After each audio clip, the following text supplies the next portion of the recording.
African American research library is doing something that one brought it full circle to me when we were in the archivable area. Like I got to see our indigenous Africans and their masks and all of those pieces all the way up to like, you know, new paintings that people are doing today and all the things that are in between. That to me is something that needs to be widely recognized within our community, to know that all of our history is there. You just got to get in front of it. Well, how many of y'all have library cards? Great. I hope you use them. Because just like Dwight said, when people trying to zero out budgets, libraries are a community good, and everything is not on Google. And there are really great opportunities for for family support and all those things that happen in the library. And so I'm happy to lead one of the most important libraries in South Florida. And as we embark upon our 20th anniversary next year, I invite you all to come and join us. It will be a celebration of blackity blackness. Because we don't take for granted these spaces. People with power, always working in opposition. We make advances, they counter. And so I don't take it for granted. And so the work that we do is for the people, and it's about the people, and we're collecting and telling those kind of stories. And so I want you all to be there. If you live in Miami, I came from Broward to here. Y'all come up there to see me, okay? All right, we support each other. We have nothing to lose but our chains, okay? That's right. But I really appreciate my brothers Daryl and Chris Norwell, who embraced me. I've only been here for 3 years, but I'm committed to the mission and to serve black people. So wherever I go, whether it's the Schomburg or here or wherever else, that I'm always going to be about my people. And so thank you all for allowing us this space. Hopefully it wasn't boring. You know, librarians are fun. I'm about to have a drink and have some more fun. All right. Oh, shit. I was trying to get to the drinks. I'm sorry. I am so sorry. Questions? Yes. Yes, Dwight. It's not really a question, but you can interpret it as a question. Like, one thing to vote on me was the fact that you were scattered. Then went to Ghana, kind of saw Oregon, and went to school in the city that we know was the destination, unfortunately, for so many things. I was just wondering, in the visit to Ghana, have you made that connection and like thought back to the idea that you spent years at a place where these folks ultimately ended up? Thank you. Before going to Ghana, and I'm gonna introduce the Savannah trip like this, like going to school there. Before I went to SCAD, I was transferring from the community college in the Ferguson area, which I was teaching at. Then I was going to transfer to go to SCAD. Number one, I didn't really want to go to SCAD, but that school, when I applied to it, they really wanted me to go. And I still don't know why, but I was just like, you know, maybe it was my grades, I guess. But before that, my mom was diagnosed with breast cancer. And at that moment, I wasn't going to go to SCAD. Like, I was 100% going to be like, you know what, I'm just going to stay, hang out with my mom, make sure she's straight. And she looked at me and was like, no, the hell you not. Like, you going to go there. And she was like, I'm going to be fine. I'm going to see you graduate. I'm going to see my grandson. I'm going to do all of that. And you just going to go and I'm going to FaceTime you somehow and figure this out while you out of school. So the first day I went to SCAD is very similar to how I came to Miami. I came here by myself and not knowing anyone. Like, I didn't know anybody. But when you walk in the streets of Savannah, they're like, the roads are like cobbly, like they're cobblestones, and they got like little bumps in them. And later on, I learned how haunted Savannah was, because there was a lot of like the Civil War was fought like in Savannah, And a lot of some of those fighters were slaves, and so they have statues of some of the slaves actually, like that were fighting and stuff too, like in those areas where we were going and partying and drinking and stuff on Thursdays and Fridays, which is crazy. But on those cobbled streets, like people are buried underneath there, right? And then also some of the houses, the way they're built is that like under the bottom is where the slaves stay, right? So they work in the house, but you got to go at the bottom, you know what I mean? And you got to go in the back. So this is 2012, 2013, and 14 and things, is that when you're walking around, like, you're seeing murals and pictures of like segregation too. So you're seeing like white men on one side of a truck, and you're seeing black men and on one other side of the truck. And you're just seeing like this repetitive imagery of segregation and separation. But then as you walk around, you're seeing like a lot of people being like a little bit more friendlier than they used to be. So it was kind of like this piece of like people are finally trying to like stop being that way, but they still are hanging on to it. So it's like you can't really move on unless you like let it go, type of thing. Going to Ghana, it was way harder than I thought it was. Like being in the cell, I couldn't stand up. Like it was like it made me want to sit down, like on the ground. Like I physically couldn't stand up. I didn't have words when I was done, like walking around and feeling it. Like it was different. And I highly recommend, if you have opportunity to save your money, put it in savings or something, and get you a chance to go out there, because it's different seeing like your history like unfold right in front of you.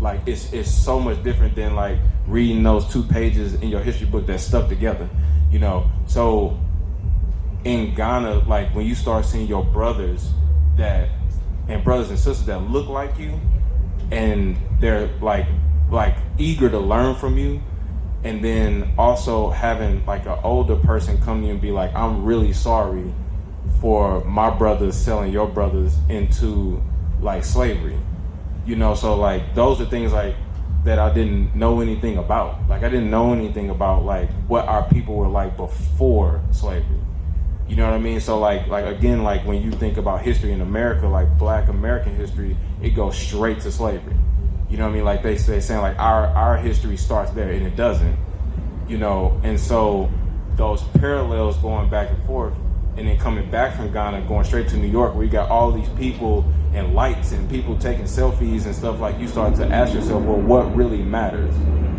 And for me, I started realizing that like just being mattered more so than like what people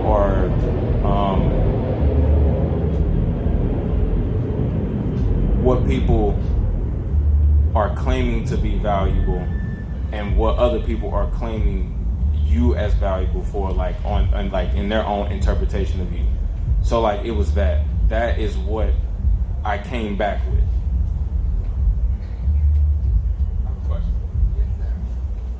So what you don't see right here is your Voting Matters piece that you did for Michelle Barnes and when we office. So please explain to all of us what this is. So that was like, okay, and I'll try to tread lightly with this. When George Floyd passed, sorry, you're right, murdered. Thank you for that correction.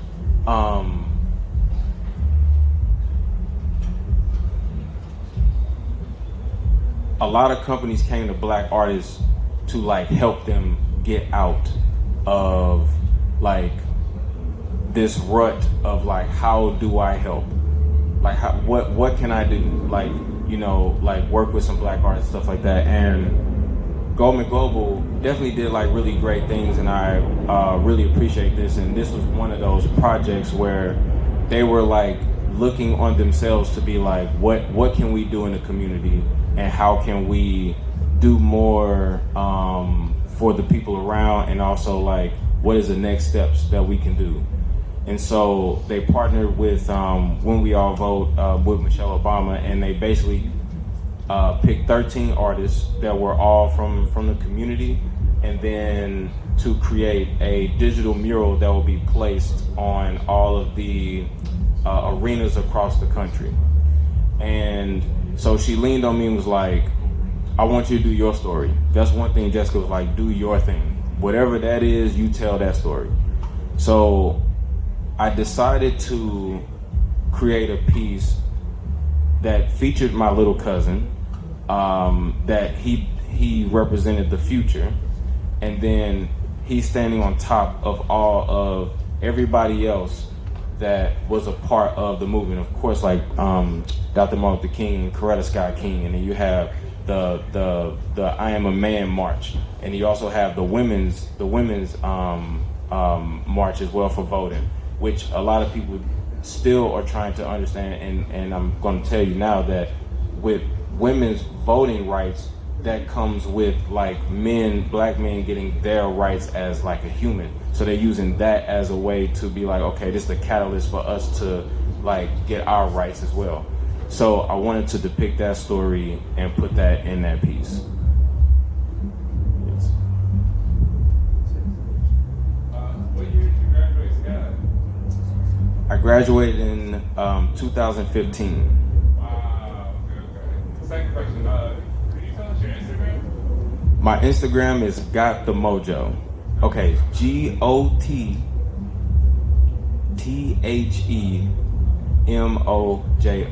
I'm sorry, I was about to say .com. Yeah, Got the Mojo. Appreciate it. Any other questions? Don't be shy. Any other questions?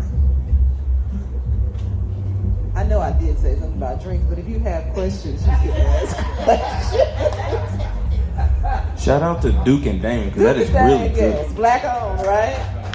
Yes. The Schomburg Orange African Research Library. Well, head on up 95. Hopefully you don't get stuck in traffic. But we have a lot of parking, so parking won't be an issue. We're open Monday through Saturday, and we actually have an exhibit going on right now. It's called The Color of Money. Some of you might be familiar with it. It's been around for a while, but it's looking at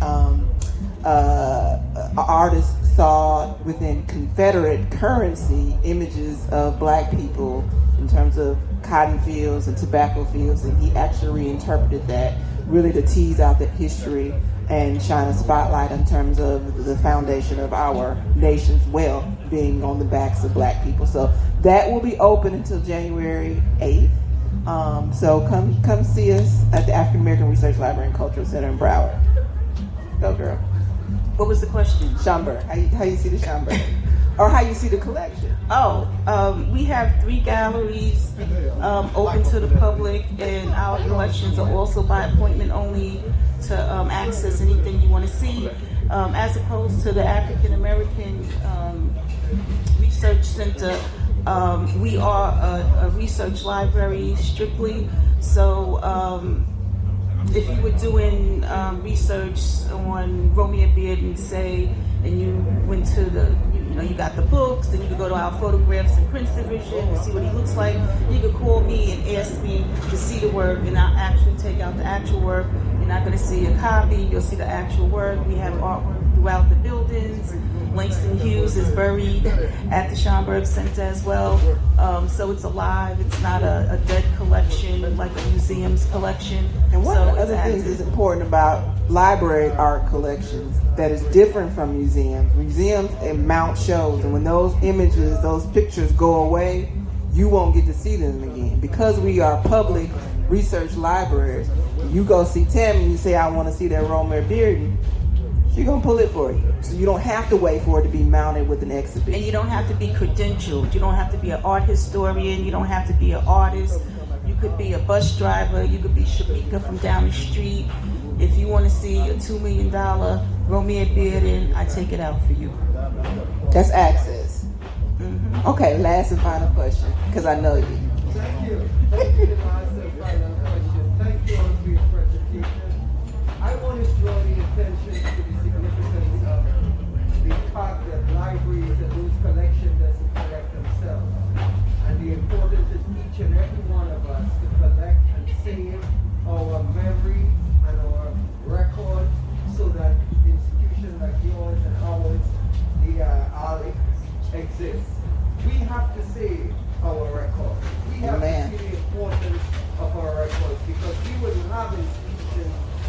save our record. That's And we right. will see the importance of our record. Absolutely. I know that was a person that used to come to the Schomburg all the time. I think it is.